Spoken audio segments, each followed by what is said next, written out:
another game casted by HDPhoenix. I do have my beautiful co-caster with me, kellyMILKIES, and this is going to be the grand finals between inFiRevenant here in the 6 o'clock position and aLtOxygeN here in the 12. Now, these guys have played many times before. Why don't you talk a bit about them, Kelly?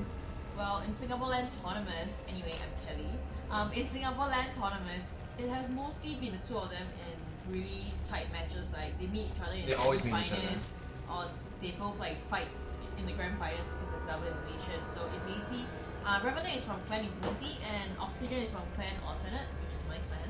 Yes, so Alternate. I would want to root for him, but also I'm a Zerg player, so I really want to root for a Zerg player. So I'm gonna be really super partial here in my casting. So that's gonna. I mean, what do you have to see from this game? Well, the thing is inFiRevenant and aLtOxygeN have met 5 times before. Each time, Revenant has absolutely crushed them because the thing is Revenant's scouting is really good, and aLtOxygeN is such an aggressive player. So in SSL Grand Finals, he played aLtOxygeN played really aggressively. Revenant was able to stop it, and in the up knew was happening. Exactly. I mean, aLtOxygeN basically had only one build at the time, but aLtOxygeN has changed everything up. And what was extremely surprising to me was in the upper bracket finals, aLtOxygeN played macro like it was like a 35-minute monster game.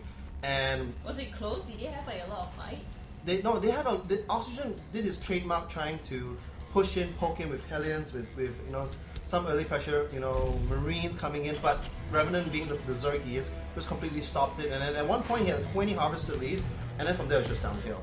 So it's going to be, oh, we already see a divergence in build, so this is going to be very interesting between these two players. They know each other's playstyles, both of them are very aggressive players, and it's just going to come down, I guess, to aLtOxygeN to be aggressive, because if he sits back, he knows Revenant is just going to macro.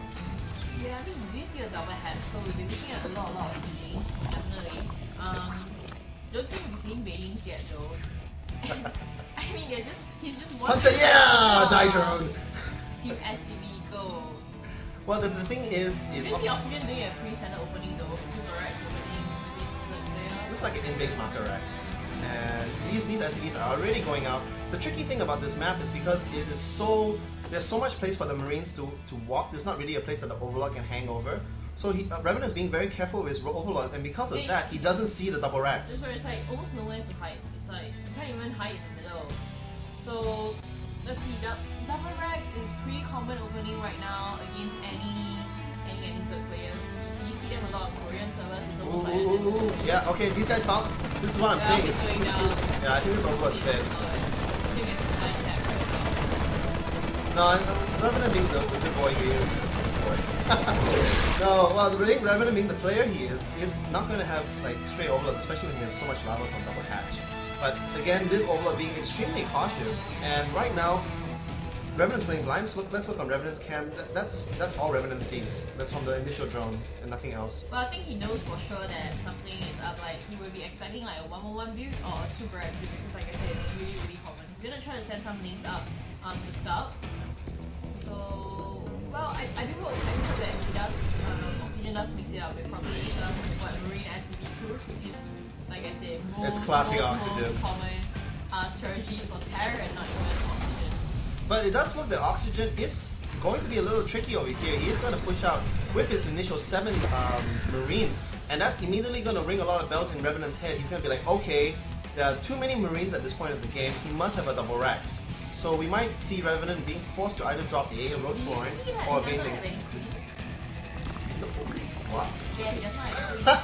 So actually, this is actually very interesting. So the thing is a queen injects lava, and you basically double the lava you have, right? If you get a hatchery, you also double the lava you have. But this costs 150 minerals more than the queen. But interesting play. Like, yeah, that's what I was saying. Because of the early Marine pressure, you might force Revenant to make that big difference. You see that he has a lot of skillings though. If he gets to the Marines, he's gonna be able to get a surround there. He does want to get Bailings and Bailings now. There you go, they have a surround there from Revenant, and there you go, surrounding the Marines, completely annihilating that. I think only on the loss, yeah, you lost when you lose like 7 Marines and you only get 7 Zerglings back. That is definitely a bad trade. Looking at the harvester now, actually aLtOxygeN is ahead. The heck is going on here? Yeah, plus he has news, Absolutely, but the thing is I would have thought that with a double hatch, Revenant would be way in the lead and only just getting a hatchery. Yeah. I'm not really sure why he's green in Spirit. I can't say it's uncommon play because I've seen it in other plays, but I don't see like the point in that unless it was good for what he's doing now. The only reason why he do that is so that he can put a lot of pressure.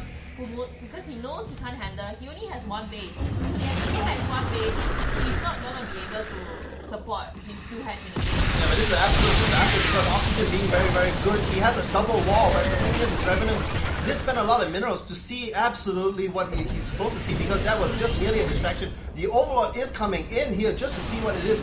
He sacrificed basically Banelings just to peek in, and he sees everything he needs to see right now. I thought that was really, really... I thought it was really dumb because he knew that there was only a supply depot. There had to be a second wall, so why did he attack? But actually, it was just a decoy just for that Overlord to get in. Yeah, it's Oxygen not going for a double Starcraft, 2 factory, 3 barracks. It's going to be really strong time coming for Oxygen. Probably looking at a 12-minute push, judging from Oxygen's playstyle. Well, you see, the thing is Oxygen knows his tank playstyle has been revealed. And immediately, what he did was he lifted his factories up, and now he's getting out a lot of Hellions. And he might, as soon as that Overlord died, he dropped double staff for it. So he is a little bit.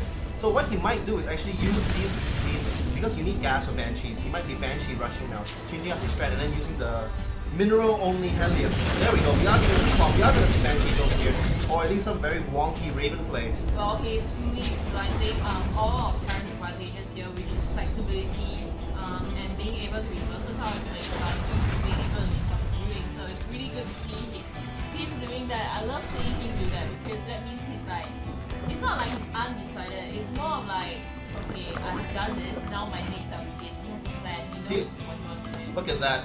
Revenant seeing the fact that the double factory with the tech labs is immediately throwing down a roach swarm. But because Oxygen basically said, screw that, okay, I'm not going to use the factories fight. Oh, actually, he is throwing down a tech lab there. So we might actually see more tanks. But yeah, but Banshee will basically counter everything that Revenant has. Oh, you should move that spy crawler. 2 drones do go down. One more, and here comes the Speedlings, but the Speedlings are in a really bad position. And they're actually able to trap most of the Hellions. Actually, only 3 kills for the Hellions. And yeah, that was bad. Just 3 drones for 4 Hellions. Well, here comes the Banshee though. Here comes the Brutane coming from Oxygen. What anti-air does he have? Revenant is totally unprepared for that. He has like what, 2 queens? 2 queens can't take down 2 Banshees. So yeah. It's kind of like a sneak Banshee. Can't really play. I think this is a complete mind game by the Overlord does see it, so the queens are going to be moving. There goes the first queen. The second queen is going to join up with them, and these Banshees can actually get a lot of production time to go off the way. We do not have to. So basically, Oxygen is moving 2 more Banshees, but he style, maybe invest in some Hydras or invest in some Mutualists and slow down his speed. Well, he was basically messing with Revenant's head because he's like, okay, he keeps going, he's like, I have a lot of Marines, make a bending nest. Then he saw that his double factory was weird. He's like, okay, make a roach war, and then he went to cheese. So basically Revenant just keeps making the wrong units because this is all Revenant sees right now. That's what he sees from before. Yeah, and he's messing Queen, so he'll be able to defend any Banshee push, but here comes a 12-minute push from Oxygen. Oh, this actually could do a ton of damage because this is not really strong because right now there's roaches, there's banelings, so they're going to be able to deal with the ground army. The thing is, he's not big enough at the moment to defend it against this. I mean, he did bring some SCVs out like what? Well, he doesn't have the anti-air. He only has 3 queens, and there's a spire somewhere. I see on the production tab a spire is making. Oh, these tanks could go out very, very easily. The queens are punching away at these tanks, but there's not enough banelings actually to deal with the Marines, and the SCVs are repairing the tank, and the tank does not go down. There's nothing that Revenant can do. This is pretty much where is that spire? Oh, there's a spire that's not done.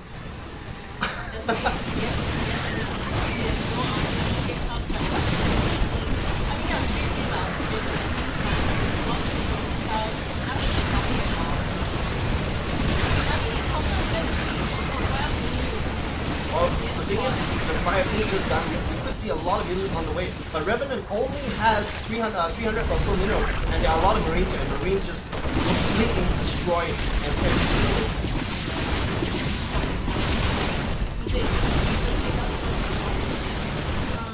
He's coming up from the grand finals. I mean, since he came down from the lower bracket, if he wins, he has to. He has to play a second set. Yeah. But what do you think, Kelly? This was actually a very unusual game. Oxygen just kept pushing forward with Marines and Hellions, now then Banshees. Then his trademark Rojak push, a little bit of everything. Well, you're asking me. I've been training Oxygen a lot, so I've seen him do this.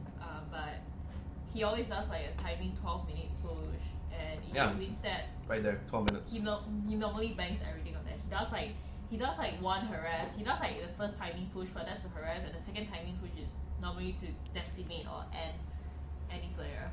Well, if you were in Revenant shoes, because we're both Zerg players, right? Like, how do you think he could have countered that? Because nothing he could have done. Yeah, because he got tricked. He kind of got tricked.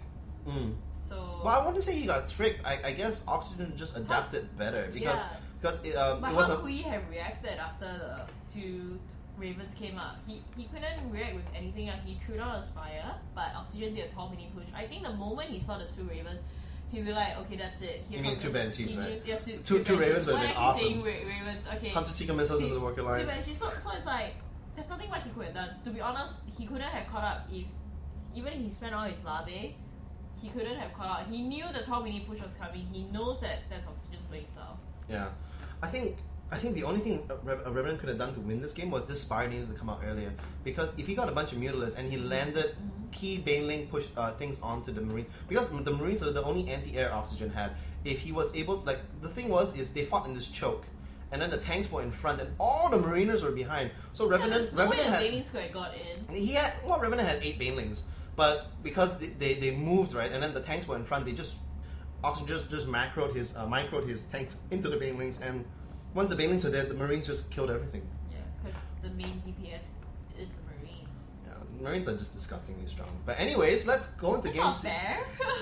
Yeah, well, Terran's overpowered. They have Marines and they have Mules, right? Anyways, but let's go into game 2. So this is HDPhoenix and kellyMILKIES. And we'll see you guys in the next game.